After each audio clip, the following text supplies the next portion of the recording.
यज्ञ दो प्रकार के मुख्य माने गए हैं, द्रव्य यज्ञ और ज्ञान यज्ञ। द्रव्य यज्ञ कौन करते हैं? पंडित लोग। हवन खोन देंगे कुंड, उसमें अग्नि प्रज्वलित कर देंगे और चारों तरफ से लोग अपने अपने घर से जौ तिल घी ला करके डाल देते हैं उसमें, जिसका कोई उपयोग नहीं है और उससे कोई लाभ नहीं होता है। इसलिए घी का हवन कुंड वो नहीं है, घी का हवन कुंड है आदमी का मुंह। घी का दुरुपयोग मत करो। तिल का तेल बना करके सिर में लगाओ,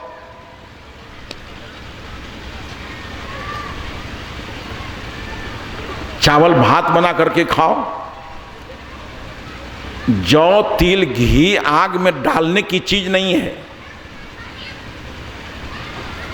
बाहर से चीजों को ला करके हम द्रव्य यज्ञ में हवन कुंड में डालते हैं और वहां जौ तिल घी जलते हैं।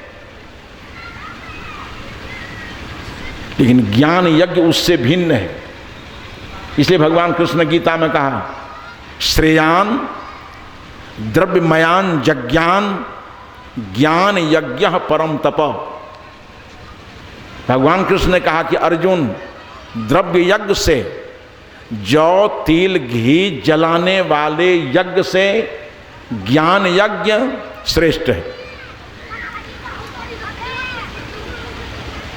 एक दिन एक पंडित जी को हमने देखा, रमनमा चादर ओढ़े हुए हैं, कई कुंड वाला यज्ञ हो रहा था। कई कुंड उसमें बने हुए थे और जो मुख्याचार्य थे उस यज्ञ के, रमनमा चादर ओढ़े हुए, कंधे पर एक और दुपट्टा रखे हुए, सिर पर पाग लिए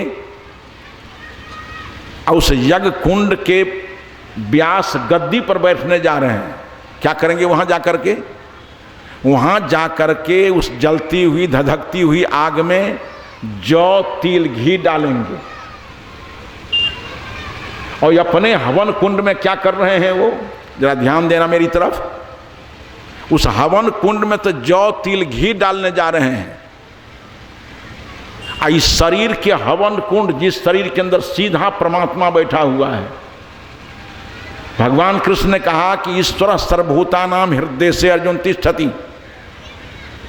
ईश्वर सबके हृदय प्रदेश में बैठा हुआ है। देह देवालय प्रोक्तः जीवः सह शिव उच्यते। यह देह देवालय है, जो जीव है आत्मा है वही शिव तत्व है। आपका शरीर शिवालय है। तो बाहर के हवन कुंड में तो जौ तिल घी डाल दिया। आज जिस शरीर में परमात्मा निवास करता है, उस परमात्मा के शरीर के हवन कुंड में वो पंडित जी क्या करते जा रहे हैं?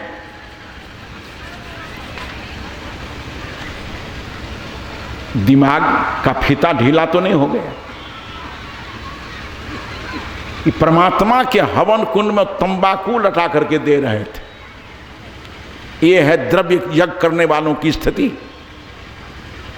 भगवान कृष्ण कहते हैं कि द्रव्य यज्ञ में बाहर से ला करके लोग जौ तिल घी को जलाते हैं और ज्ञान यज्ञ में अपने ही जीवन के सारे विकार जलते हैं। ज्ञानाग्नि सर्वकर्माणि भस्मसात् कुरुते तथा।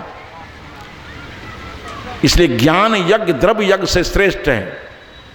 जिस दिन आपके सारे कलमश जल जाएंगे, मन के सारे विकार जल जाएंगे, वाचिक विकार जल जाएंगे, कायिक विकार जल जाएंगे, आपके मन वचन कर्म के सारे विकार जल जाएंगे, उस दिन आपका कल्याण हो जाएगा।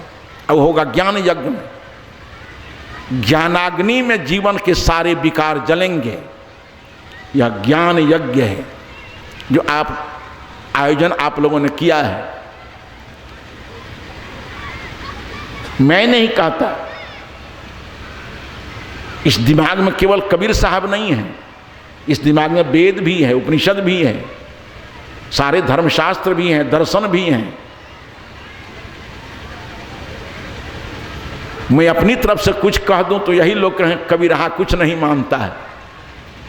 इसलिए कबीर साहब को बाएं रख करके मैंने भगवान कृष्ण की बात कही कि श्रेयान द्रव्यमयान यज्ञान ज्ञान यज्ञ परम तप। है अर्जुन, ये द्रव्य यज्ञ से जीत जौ तिल घी जलाने वाले यज्ञ से ज्ञान यज्ञ श्रेष्ठ है, जिसमें जीवन के सारे विकार जलते हैं। आपका जीवन निर्विकार हो जाता है, आपका जीवन निष्पाप हो जाता है, आपका जीवन परम पवित्र हो जाता है। जिस जीवन की पवित्रता से आप पवित्रतम परमात्मा का अनुभव कर सकते हैं। मलिन चंचल चित्त में परमात्मा की अनुभूति नहीं होगी। जब चित्त हमारा निष्कलुष हो जाता है, निष्कंप हो जाता है, शुद्ध हो जाता है, शांत हो जाता है, तभी परमात्मा की अनुभूति होती है। आइए, मैंने कहा ये तीन चीजें आपने मंच पर देखी। दीप का जलना वो ज्ञान का प्रतीक है। जहां दीप जलता है घर आपका है, आप ही के द्वारा उसमें सारे सामान रखे गए हैं। एक लैंप बुझ जाए, एक बत्ती नहीं जलती हो, उस घर में आप खोजने जाते हो हारमोनियम, तो पकड़ में आ जाती है बाल्टी। खोजने गए रस्सी, तो पकड़ा गया गहुमन सांप। अनहार में तो कुछ हो सकता है।